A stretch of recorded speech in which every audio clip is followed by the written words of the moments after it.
But the big news that we were going to talk about tonight, and maybe section us on, is our X-Men 97 wrap-up, because it was the season ender. Mm-hmm. Here we start off with this. I was blown away by this episode. I loved it so much. I thought it was fantastic. It's pretty good. Everything from start to end was fantastic. I mean, I'm so glad that they are not. I'm so glad that they're true to the comics, but they're not following it word for word. I don't need it scene for scene. You know what I mean? I like that there's a twist to it, so it's something new. I know other people are like, that didn't happen in the comics. Well, you got to keep the story fresh. Yeah, the old show never followed it entirely. It did things differently. No. This was great. The cameos were great. What a universe that they can make out of this if they do this right. I liked Peter Parker. Yeah, him and MJ and Flash Thompson. Yeah. Yeah, that was pretty cool. Daredevil scene were cool. Cloak and Dagger were cool. I loved the whole fight with Magneto was good. The fight with Bastion was great. When Jean channeled the Phoenix, I thought that was awesome. Mm-hmm. I liked that she only channeled a little. What? Was that Jean actually channeling it, or was that, because that looked like that? It seemed weird when that happened. I think the way it is like kind of how she said in there. She has a connection with the Phoenix still, but she's not willing to like go full Phoenix again and be like a complete menace again. She kind of like used it and then kind of like let it go. Okay. Like, I don't want to let it like seduce me and take me over again. But she's always been tied to it ever since she was the Phoenix. She's always been tied to it. That scene was fucking great. When she popped out of that water, was in that bird form and fucked everybody up. Like, and the best was like Storm was like a fan watching it. Yeah. Storm was like, yes, like get him. I'm like, yeah, that was great. That's how I was yelling at the TV. So I thought that was so cool. I think it's so great that they're making the X-Men so cool again. People are invested in it, talking about it. I hate the experts who think they know what they're talking about, though. But you haven't. These books were made out before these TikTokers were even born, and they're acting like they read Fatal Attractions. None of you fucking read Fatal Attractions. You read the Wikipedia on Fatal Attractions. You don't remember that book. Exactly. But it is great. Would you have a question on? So the one thing I didn't understand, I guess, is, Storm went through that whole transformation, became, the goddess again, and then she's just captured by the Sentinel this time, and waiting for someone.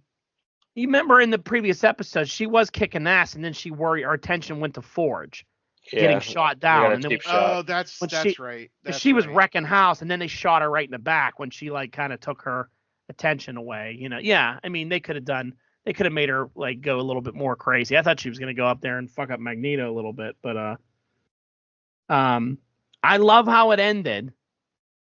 Like, yeah. So I thought the ending was very cool. Yeah. And go ahead and talk about it, and then I'll ask my questions. So some of the X-Men get teleported back to the past, and they come in like 96, 97 in the X-Men comics. They did a book called Rise of Apocalypse. And Rise of Apocalypse, you finally saw him in this like young, when he was En Sub-Nor and he had his long hair, and he was a good guy. He was like fighting for his people. He was the first mutant ever born. He had mutant abilities. And it tells the whole story about how he becomes Apocalypse and turns evil with the alien technology. His whole long story. It's a good miniseries to go read. That look that he had there was right out of that comic book. Right out of that comic book. And in this universe, they know who he is because they fought him many times before. So when he said that name and he pulled his mask down and they saw that face, that's why Beast was like, oh boy. Like, and Magneto turned and looked at Xavier like, whoa, fuck. Like, where are we? We're right here with Apocalypse. So it's cool that they're in opposite ends. Scott and Jean went to the future, and another 90s book was called The Adventures of Cyclops and Jean. And it was, or Cyclops and Phoenix was the name of the book. And it's a story how Scott and Jean are teleported to the future. So that lady you saw that was Mother Ascani or whoever you say, she's the person that when Cable goes to the future as a little baby, she takes him and she raises him. And she has her followers, that clan Ascani people, and they're fighting against Apocalypse. And she's the one that kind of like gives Cable the metal arm, helps him cure the virus, or not cure it, but stop it from killing him. So she's kind of like his caretaker. This book that they did is that Scott and Jean get teleported to the future, and they basically raise Nathan. And they kind of are like there for a while till they're teleported back to their own time, and they haven't aged then. So like it was a book they did in the 90s so that Cyclops could basically raise his son. Be a father. Him and Jean were there together, and they kind of like raise him and bond with him, and then they come back to our present time and they're fine. So they're doing 2 spin-off X-Men books, Rise of Apocalypse and that other book, all in this series, which I think is great because we all kind of know Onslaught's coming. Mm-hmm. I thought that's where they were going, honestly. I'm glad, honestly, Brock, they didn't do it yet. Mm-hmm. Because if they would have done Onslaught at the end of this episode, I think it's too fast. They set it up for sure, though. Perfectly. They set it up perfectly, and I think it's going to be more impactful to make you forget about it and deal with it. You have an Apocalypse season, which we can talk about what I think is going to happen there. I think they're going to be responsible for turning him evil somehow. So yeah, something's going to happen that he's going to flip out at the end and make Onslaught's already brewing, and we need him for season 3, not for season 2. Mm-hmm. Although they made Bastion, who I always thought was kind of a stupid villain, pretty cool. Yeah, they did cool things with him. They changed his origin. Mm-hmm. Now, the part that I thought was cool, because I'm excited about, is at the end when you see Apocalypse arrive in Genosha in present time. So you have the team all scattered. He picks up Gambit's card and says so much death. And I marked out hard for that. Mm-hmm. Like, so you probably know what that is because you've read the X-Men. Mm-hmm. So Justin, I'm not sure if you knew what that was, but I think I told you. But Gambit eventually becomes one of the Horsemen. The Horsemen, yeah. Yeah. So I honestly think this next season you're going to get the Horsemen of the Apocalypse with 4 X-Men. You don't think they're going to go the route with Hulk and all them? I don't think they're going to do Hulk. So Wolverine was also Death and Gambit was Death, but they were back-to-back versions of Death. First it was Wolverine, and then it was Gambit. They did Wolverine when they did that whole the 12 storyline. Do you remember that storyline? Yeah, they always had to get Wolverine in there. And he was like Agent of Death, but that's how Wolverine got his adamantium back. Was Apocalypse said either Wolverine and Sabretooth can fight to the death, and the winner gets the adamantium back bonded on their skeleton. And Wolverine beats Sabretooth. He refuses to kill him, but then Apocalypse turns him into death, giving him his metal back. So I think in this season, you're going to see that sort of primal Wolverine in the beginning. And which I think would be neat. Which will be neat. And then I think you're going to see him bring Gambit back to life as death, make Wolverine War with the adamantium back, and then I think it's going to be Storm and Morph as Pestilence and Famine. Because if you notice at the end, they're the only people that are missing that aren't in the future or the past. True. Like, the others are in the future, the others in the past. It looks like Jubilee and Sunspot probably quit, or maybe they went with Cable to form X-Force, which would be great because Cable was listed as MIA on there along with Sunspot and Jubilee.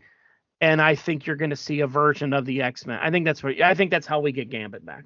I think you're going to see X-Factor too with Forge. I think Forge is going to run the X-Men. Do you see that wall of characters he had behind him that he could bring in? Oh, I got so excited over that with Havoc in the forefront. Mm-hmm. I think you're going to see X-Factor, but they'll probably just call him the X-Men. Yeah.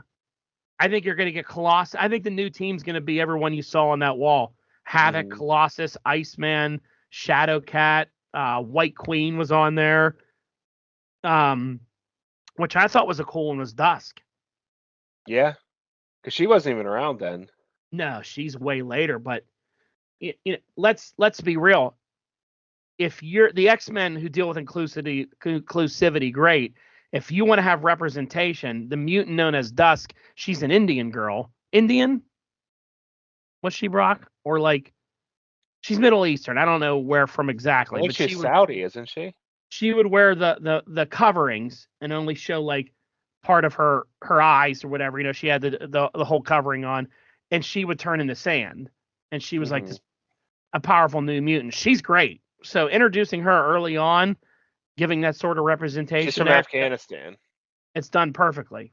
So that she's a great character to bring in. So that lineup, I was like, give me that. That'll be fucking. If you have Forge leading a team of like, or he puts Havoc in charge, oh my god, I'm gonna get so excited.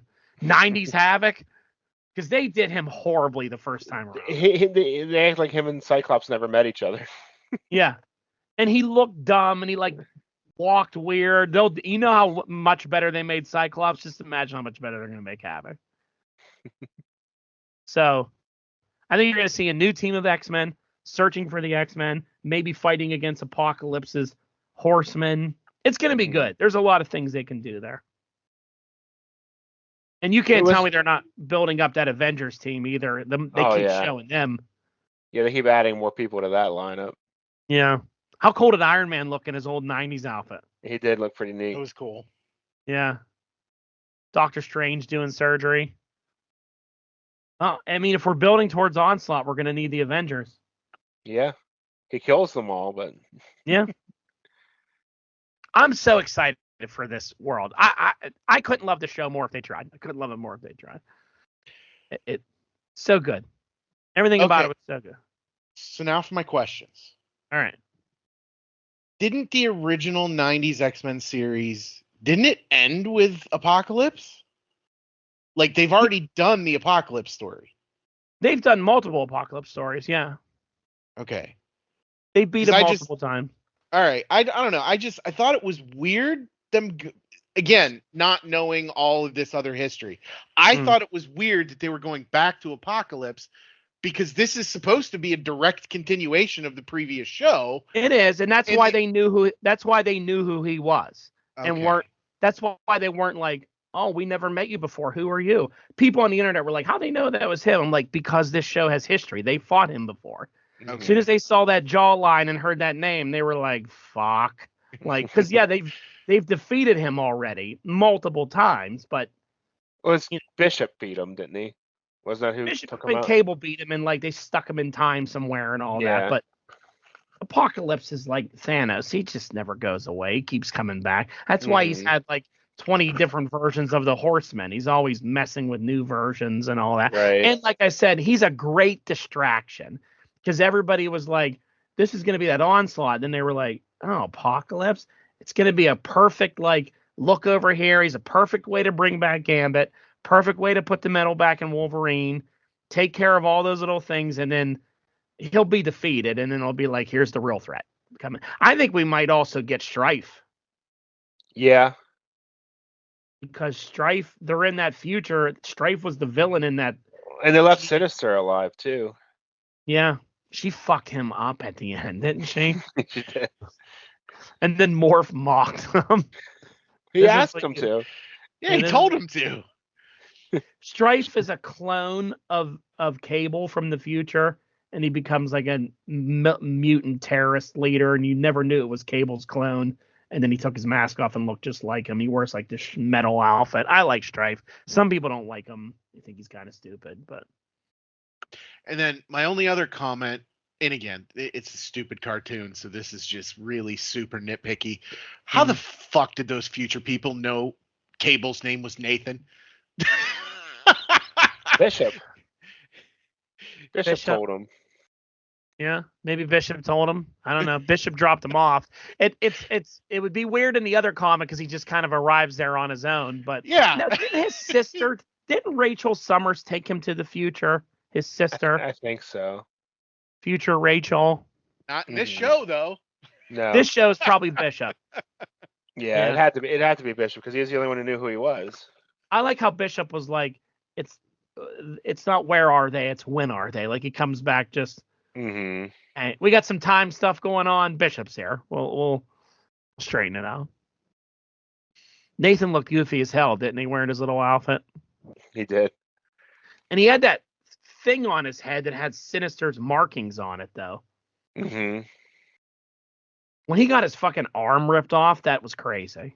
Who knew that arm contained all the secrets of the future? It had all that future tech.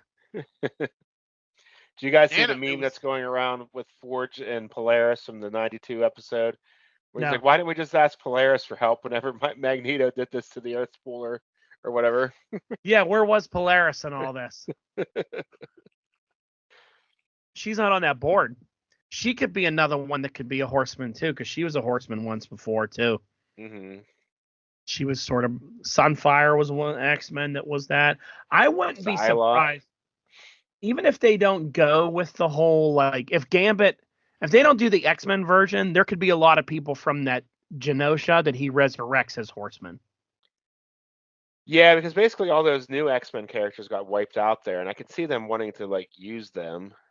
I mean, Gambit died there. Sebastian Shaw died there, who could be a horseman. Mm-hmm. Dazzler died there, who could easily be brought back as a horseman. They had Archangel listed as dead. I don't know if he died at Genosha or not either. I don't remember seeing him there. He was there. He flew by for a minute. Okay. But yeah, they had all those young new X-Men there too. He was one of the first Horsemen, though, whenever they first did the Apocalypse Yeah, storyline. he was the first death. Yeah. So he was already a Horseman on the show. Yeah. I just hope he's not dead. I want him on the team. Yeah, why hasn't he get any love? Iceman, too. Like, They where don't are get those a lot guys of at? love on there, but hopefully there's season 2. Yeah. Because they gave Kurt some love this time around, but they need to bring Colossus Kitty and Iceman and people like that in. Let them be on a team. Mm-hmm. And I hope Cable does an X-Force. I think that would be so cool. They never did that on that 90s show. That would be cool to see him. No, I don't think that, like, we never saw Shatterstar or Richter or any of those guys. You saw those people once. You saw Richter and Shatterstar once at like one of those mutant internment camps. They would, and Domino was there too. They would always show those people, but they never did anything with them. Was that Domino or Copycat? Might have been Copycat. But yeah, they never used it. But him leading an X-Force group would be cool. They made Jubilee look like a badass in this too, didn't they? Yeah, she blew Bastion's face off. Yeah. He's like, what is this, the 4th? What are you gonna? Is this the 4th of July? Like, it took a shot at her. Yeah, he's like, I never heard that one before. Yeah. The only part I didn't like where they were trying to like rehabilitate Bastion. I'm like, he killed 300,000 mutants. Like, there's no rehabilitating this guy. Right. Yeah, sometimes rehabilitation stories are just Yeah. Sometimes you just got to kill the guy. They're like, let's save him. And he's like, you want me to join the team? I murdered hundreds of thousands of people in Genosha, all your kind. And they're like, yeah, join us. Be on our team. I think they were just trying to get him to stop doing what he was doing. I don't think they actually wanted him on the team. Yeah. Cyclops is cool again, man. He was wrecking house in this too. Yeah, it was good. It was really entertaining. Good show. Love the ending. Love the surprises. A lot of people miss that Apocalypse surprise at the end because the credits roll and there's not usually a surprise ending. post thing. Yeah. Yeah. Well, my Disney Plus went to like, here, did you enjoy this? Watch the regular X-Men series before I just had it down in the bottom corner, and thankfully I caught it. Yeah, and you have to like go back to it and be like, no, I'm still watching this. Mm-hmm. Disney Plus on Roku is not good. Yeah, it's tough. It worked great on like when I used to do it from a console and stuff like that, but I don't have any of my consoles hooked up to my TV right now. Yeah. And I just don't. It's probably the most sluggish Roku app that I use. Yeah, it does take a while to load. I can't figure out how to get the captions on and off, all that stuff. The sound quality, you can't change the sound settings or anything. You know what I hate is you can't see where you're at in the show on Disney Plus. I was gonna say that too. You hit pause. How and much you're like, time's left? How much time's left? I have no idea. Could be 20 minutes. Could be 3 hours. I have no idea. All right. Well, there's X-Men. We hope to see some more exciting stuff with it. It's going to be good. I'm sure we'll talk about it again. 2 more seasons, at least. At least we're going to go more than that. We're just going to keep getting it. It's great. I'll say it again. It's the best thing Disney has done since Endgame. Still hands down.